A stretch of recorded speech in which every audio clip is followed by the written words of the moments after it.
Hi friends, எல்லோரும் எப்படி இருக்கீங்க? நல்லா இருப்பீங்க. பேசுங்கிறாங்களிலிருந்து உங்கள் நித்யா ராஜேந்திரன். ஃப்ரெண்ட்ஸ், நம்ம போன பதிவில் பல பிரபஞ்சம் பற்றின விஷயங்கள் பற்றி நான் பேசியிருந்தேன். அதில் உங்ககிட்ட என்ன ஷேர் பண்ணுறேன்னு சொல்லியிருந்தேன்னா, இந்த பிரபஞ்சம் உங்கள் கூட பேச வந்துச்சு, ஆனால் நீங்கள் காது கொடுத்து கேட்கவே இல்லை அப்படின்னு சொல்லி சொன்னேன் இல்லையா? என்ன பேச வந்தது இந்த பிரபஞ்சம்? நிறைய விஷயங்கள் இருக்குது ஃப்ரெண்ட்ஸ். ஒன்று இல்லை, ரெண்டு இல்லை. இந்த உலகத்தை நீங்கள் கண்ணால் மட்டும் பார்க்குறீங்க. அதாவது இந்த பிரபஞ்சத்தை நீங்கள் கண்ணால் மட்டும் பார்க்குறீங்க, ஓகேங்களா? கண்ணால் மட்டும் பார்த்தா பத்தாது, காதாலையும் கேட்கணும், ஓகேங்களா? மனசாலையும் உணரணும். எப்போ நீங்கள் இந்த கண்ணால் மட்டும் இந்த பிரபஞ்சத்தை பார்த்துட்டு அந்த விஷயங்களுக்கு மட்டும் ரியாக்ட் பண்ணிகிட்ருக்கீங்களோ, அது வரைக்கும் நீங்கள் சிரமப்பட்டுக்கிட்டே தான் இருப்பீங்க ஃப்ரெண்ட்ஸ். புரியுதா? முதல்ல இந்த கண்ணில் பார்க்குற விஷயங்களுக்கு ரியாக்ட் பண்ணுறத நிறுத்திடுங்க.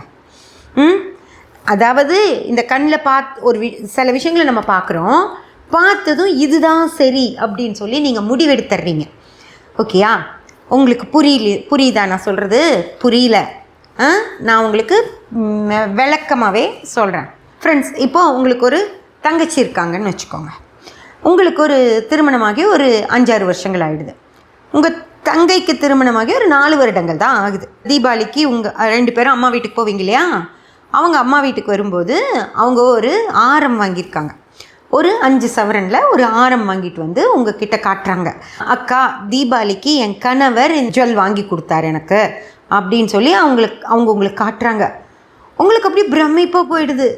என்னப்பா, நம்ம கணவரும் இவர் மாதிரி தான் சம்பாதிக்கிறாரு, இவங்க மட்டும் இவங்களுக்கும் வீட்டில் நமக்கு இருக்கிற எல்லா பிரச்சனைகளும் இருக்குது, ஆனால் இவங்க சேமித்து வாங்கியிருக்காங்களே, நமக்கு இல்லையே அப்படின்னு சொல்லி, ஏன் நம்மளால் வாங்க முடியல அப்படின்னு சொல்லி யோசிக்கிறீங்க.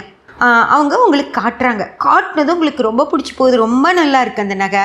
அம்மா பார்க்குறாங்க, அப்பா பார்க்குறாரு, அண்ணன் அண்ணி எல்லாம் பார்க்குறாங்க, நீங்களும் பார்க்குறீங்க. ரொம்ப பிடிச்சி போச்சு. அவங்க போட்டு பாருன்னு சொல்கிறாங்க, போட்டு பார்க்குறீங்க. உங்களுக்கு அவ்வளோ எடுப்பாக இருக்குது அந்த நகை. உங்களுக்கு பயங்கர திருப்தி ஆகுது. அடாடா, சூப்பராக இருக்குப்பா அப்படின்னு சொல்லிடுறீங்க. அவங்க எடுத்து உள்ளே வைக்க போயிடுறாங்க. அப்போ உங்கள் அம்மா கேட்குறாங்க உங்ககிட்ட, அவள் புருஷன் நகை வாங்கி கொடுத்துருக்கான்ல, உங்கள் வீட்டுக்காரர் உனக்கு என்ன வாங்கி கொடுத்தாரு அப்படின்னு. உங்களுக்கு பயங்கர அப்செட் ஆகுது. என்னடா இது? அம்மா கேட்டதுக்கப்புறம் தான் தோணுது, ஏன் நம்ம எதுவுமே இவ்வளோ நாளாக வாங்கிக்கவே இல்லை? அவள் வாங்கியிருக்காளே, அவங்க வீட்டுக்காரரும் நம்ம வீட்டுக்காரர் மாதிரி தானே சம்பாதிக்கிறாரு, அவங்க நமக்கு இருக்க மாதிரி செலவுகள் தானே அவங்களுக்கும் இருக்குது. ஆனால் அவள் எப்படி சேமித்து வாங்கியிருக்கா? நம்மளுக்கு 6 வருஷம் ஆகுது திருமணமாகி, நம்மளால இந்த மாதிரி ஒரு சேமிப்பு பண்ணவே முடியலையே, ஏன் பண்ண முடியல அப்படின்னு சொல்லி உங்களுக்கு தோணுமா? சரி, தோணிடுச்சுல்ல. ஓகே, அடுத்த நாள் தீபாவளி, எல்லாம் தீபாவளி செலிப்ரேஷன் எல்லாம் முடிஞ்சது. அவங்களும் கிளம்பி போகிறாங்க, நீங்களும் கிளம்பி வந்துட்டீங்க, உங்கள் வீட்டுக்கு வந்துட்டீங்க. வந்ததுக்கப்புறம் உங்கள் கணவர்கிட்ட நீங்கள் சொல்கிறீங்க, இது மாதிரி ஆயிடுச்சுங்க, என் தங்கச்சி நகை வாங்கியிருக்கா, போட்டுட்டு இருந்தால, நீங்கள் பார்த்தீங்கல்ல தீபாவளி அன்னைக்கு, எனக்கு இத்தனை நாளில் வெறும் துணி தானே எடுத்து கொடுத்துருக்கீங்க, ஒரு நகை வாங்கி கொடுத்துருக்கீங்களா அப்படின்னு சொல்லி நீங்கள் அவர்கிட்ட கேட்குறீங்க. அவரும், ஆமாம் இல்லை, நான் உனக்கு ஒன்றும் பண்ணவே முடியல, சரி நான் இனி ட்ரை பண்ணலாம், நம்மளும் நகை வாங்கலாம், நம்ம போய் நகைச்சிட்டு போடலாம், ஏதோ ஒன்று பண்ணலாம், ஏன்னா மிச்சம் பிடிச்சாதான் வாங்க முடியும் அப்படின்னு சொல்லி யோசிச்சுட்டு அந்த வேலையை பார்க்க ஆரம்பிக்கிறீங்க ஃப்ரெண்ட்ஸ். இப்போ என்ன ஆகுது அப்படின்னா, நகைச்சிட்டுன்னு சொல்லி மாதம் 20,000 ரூபாய் போடுறீங்க. உங்களுக்கு உங்கள் பட்ஜெட்டில் துண்டு விழுகுது. மாதம் 20,000 போட்டு அதுக்கு வேறு கட்டி வீட்டு செலவுக்கு பற்ற மாட்டேங்குது, வாடகை கொடுக்க முடியல, இது அந்த லோன் கட்ட முடியல, இந்த லோன் கட்ட முடியல அப்படின்னு சொல்லி பயங்கரமாக மண்டை காயுது உங்களுக்கு. என்னடா இது, போங்க, கட்டாட்டி பரவாயில்லைங்க அப்படின்னு சொல்லிட்டு 1 வருஷம் கட்டின்ற அந்த பணத்துக்கு அளவாக ஒரு சின்ன நகையாக எடுத்துகிட்டு வர்றீங்க. அதை கொண்டு போய் அம்மா கிட்ட காட்டுறீங்க. அம்மா, பரவாயில்லையே, நீ கூட எடுத்துட்ட அப்படின்னு சொல்லி சொல்கிறாங்க. ஆனாலும் உங்கள் தங்கை எடுத்த அளவுக்கு ஒரு நல்லா ஒரு அழகாக பெரிய நகையாக உங்களால் எடுக்க முடியல. அது தேவையே இல்லாமல் ஒரு சின்ன செயின் எடுக்க வேண்டியதாக போச்சு அப்படின்னு உங்களுக்கு பயங்கர யோசனையாக இருக்குது. சரி, அவங்க எடுத்தாங்கல்ல, அவங்கக்கிட்ட நீ எப்படி எடுத்த, எப்படி மிச்சம் பண்ண, என்ன பண்ணி உன்னால் இந்த மாதிரி ஒரு பெரிய ஆரம் எடுக்க முடிஞ்சது அப்படின்னு சொல்லி கேட்டிருக்கலாம்ல. அவங்க சொல்லியிருப்பாங்க தானே அவங்க என்ன பண்ணாங்கன்னு சொல்லிட்டு. ஏன் கேட்கல? அவங்கக்கிட்டேயும் கேட்கல. வேறு ஏதாவது ஒரு விஷயம் வேறு யார்கிட்டையும் கேட்டு தெரிஞ்சுக்கவும் இல்லை. நகை எடுக்குன்னா உடனே போய் நகைச்சீட்டு போடணும், அதில் என்ன வருதோ எடுத்துக்கலாம். நம்மளால் மாதம் அவ்வளோ பெரிய சிட்டு அவ்வளோ பணம் போட்டு சிட்டு முழுமையாக அந்த வருஷம் முழுக்க கட்ட முடியுமா, அது 3 வருஷம் ஆகுமா 4 வருஷம் ஆகுமா, அதெல்லாம் எதுவுமே யோசிக்காமல் போய் அந்த சிட்டை போட்டிங்க, அது கட்ட முடியல, சரி முடிஞ்ச அளவுக்கு இருக்கட்டும்னு சொல்லிட்டு ஒரு சின்ன நகையாக எடுத்துகிட்டு வந்துட்டீங்க. ஏன் அவங்கக்கிட்ட கேட்கல? ஓகேங்களா? அவங்கக்கிட்ட கேட்டிருந்தா அவங்க என்ன பண்ணேன்னு சொல்லியிருப்பாங்களா, அவங்க எப்படி எடுத்தேன்னு சொல்லியிருப்பாங்களா? சரி, அவங்க எடுத்து நகை எடுத்துட்டாங்க, அவங்களுக்கு சிட்டு கட்ட முடிஞ்சுதா? அதில் ஏதாவது அவங்களுக்கு கஷ்டமாக இருந்ததா? அவங்க பண்ண தப்பை நம்ம பண்ணாமல் இருந்திருக்கலாமே இல்லையா? அந்த மாதிரி அவங்களுக்கு ஏதாவது தப்பாக இருந்திருந்தா நீங்கள் அந்த தப்பை பண்ணாமல் இருந்திருக்கலாம் இல்லையா?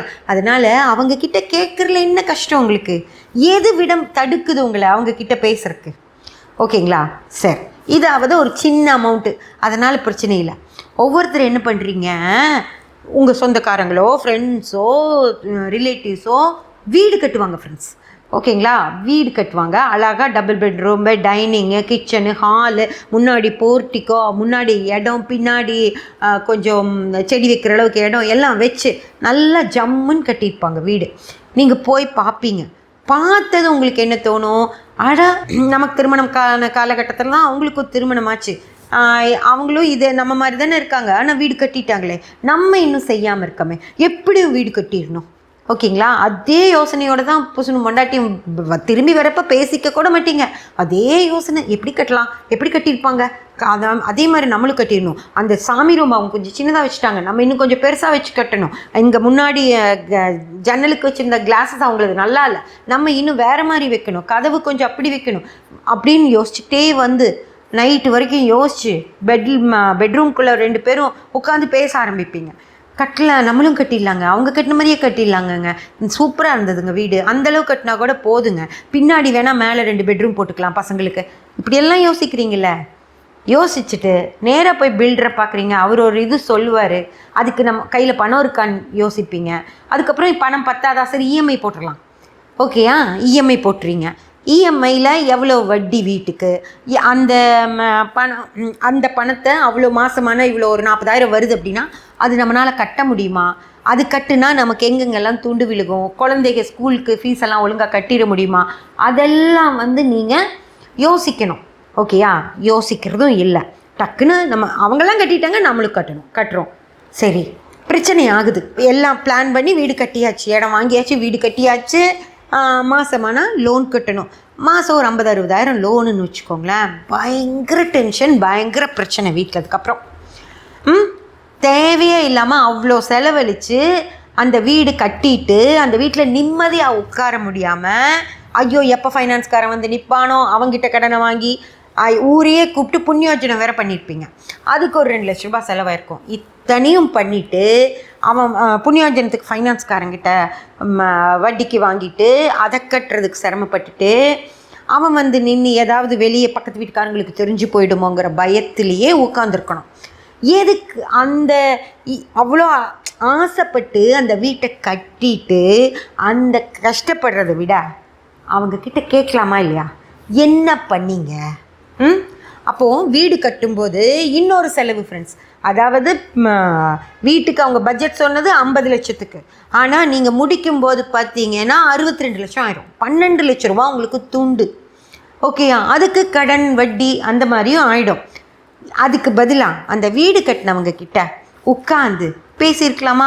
எப்படி கட்டினீங்க, முதலே இடம் இருந்துச்சா, இல்லை இடம் புதுசாக வாங்கினீங்களா, இல்லை கட்டின வீட்டை வாங்கினீங்களா, இல்லை கட்டுறப்ப என்னென்ன பிரச்சனை வந்தது, எல்லாம் கரெக்டாக செஞ்சு கொடுத்தாரா, சொன்ன மாதிரி பில்டர் செஞ்சு கொடுத்தாரா, ஏதாவது கட்டுறப்ப சிமெண்ட் விலை ஏறிச்சா, மண் விலை ஏறிச்சா, என்னென்னலாம் பிரச்சனை வந்தது, இதெல்லாம் நீங்கள் போய் கேட்டிருந்தா அவங்க சொல்லுவாங்களா இல்லையா? அப்பப்பா பயங்கர பிரச்சனை ஆயிடுச்சுங்க, எங்களுக்கு பட்ஜெட்டு 45 தான் சொன்னாங்க, ஆனால் முடிக்கும்போது 55 ஆகிடுச்சு, 10 லட்ச ரூபா துண்டு விழுந்துருச்சு, நான் அம்மா நகையெல்லாம் வாங்கிட்டு போய் பேங்க்கில் வச்சேன், சொல்லுவாங்களா சொல்ல மாட்டாங்களா? அவங்க ஒரு கதை சொன்னதுக்கப்புறமா ஆமாம்ல இதில் இவ்வளோ பிரச்சனை இருக்குல்ல, அதுக்கப்புறம் அவங்களால லோன் இப்போ கட்ட முடியுதா? அதெல்லாமே அவங்க சொல்லியிருப்பாங்க. அவங்க சொன்னால் அந்த பேச்சை நீங்கள் காது கொடுத்து கேட்டிருந்தீங்க அப்படின்னா உங்களுக்கு என்னென்ன பிரச்சனைகள் இருக்குது அப்படின்னு தெரிஞ்சிருக்கும். அது தெரிஞ்சதுக்கு அப்புறமா நீங்கள் இவ்வளோ பிரச்சனை வரும் வீடு கட்டினா அப்படின்னு புரிஞ்சுட்டு அந்த வேலையை செஞ்சுருந்தீங்க அப்படின்னா அது இன்னொரு 1 வருஷமோ 2 வருஷமோ கழித்து கூட நீங்கள் செஞ்சுருக்கலாம். அந்த நேரத்தில் உங்களால் அவ்வளோ சமாளிக்க முடியாதுங்கிற பட்சத்தில் அவசரப்படாமல் ஒரு 2 வருஷம் கழித்து கூட செஞ்சுருக்கலாம். இதை தான் ஃப்ரெண்ட்ஸ் சொல்கிறது, கண்ணால் மட்டும் பிரபஞ்சத்தை பார்த்துட்டு அதுக்கு ஒரு முடிவுகளை எடுக்கக்கூடாது. கேட்கணும். அவங்கக்கிட்ட என்ன ஆச்சுன்னு கேட்டிங்கன்னா அவங்க நிறைய விஷயம் உங்களுக்கு சொல்லியிருப்பாங்க. அவங்க விஷயங்களை சொன்னால் அதுக்கப்புறம் வீடு கட்டின நிறைய பேர் இருப்பாங்க. அவங்கக்கிட்ட போய் பேசணும், கேட்கணும். என்ன ஆச்சு, இப்போ வீடு கட்டினீங்களே நல்லா இருக்கா, உங்களுக்கு ஏதாவது கட்டி கொடுத்தவங்க சரியாக கட்டி கொடுத்தாங்களா, ஏதாவது திரும்பி ரீஒர்க் ஏதாவது வந்திருக்கா அப்படி கேட்கணும். அதே போல் ஒரு லோன் எடுத்தீங்களே அந்த லோனை முழுமையாக கட்ட முடிஞ்சிருச்சா அவங்களால அப்படின்னு கேட்கணும். அந்த மாதிரி ஒவ்வொரு விஷயத்தையும் கேட்டு தெரிஞ்சு உட்காந்து பேசி அனலைஸ் பண்ணி அவங்களுக்கு இந்த தப்பெல்லாம் நடந்திருக்கு, இவங்களுக்கு இந்த தப்பெல்லாம் நடந்திருக்கு, இவங்களால லோன் கட்ட முடியல, இன்றைக்கி வீட்டுக்கு அவங்க கொடுத்துடலான்னு முடிவு வச்சுருக்காங்க, இல்லை ரொம்ப நல்லா வாழ்ந்துட்டுருக்காங்க, கட்டிட்டு இந்த மாதிரி பண்ணாங்களா அதனால் கட்டிட்டாங்க, அப்படி எல்லா விஷயத்தையும் கேதர் பண்ணி அவங்க சொன்னதையெல்லாம் நல்லா காது கொடுத்து கேட்டு அதை வச்சு உட்காந்து அனலைஸ் பண்ணி நம்மளால் இது மாதிரி பண்ண முடியும் அப்படின்னு சொல்லி ஒரு விஷயத்தை எடுத்தீங்க அப்படின்னா அந்த விஷயத்தை சிறப்பாக உங்களால் நிறைவேற்ற முடியும். அதை விட்டுட்டு மேலோட்டமாக அவங்க கட்டிட்டாங்க நானும் கட்டணும், அவங்க நகை வாங்கிட்டாங்க நானும் நகை வாங்கணும், அவங்க கார் வாங்கிட்டாங்க நானும் கார் வாங்கணும், அந்த மாதிரி கண்ணில் மட்டும் ஒரு விஷயத்தை பார்த்துட்டு முடிவெடுத்தீங்க அப்படின்னா சிரமப்படுவீங்க ஃப்ரெண்ட்ஸ். ஓகேங்களா?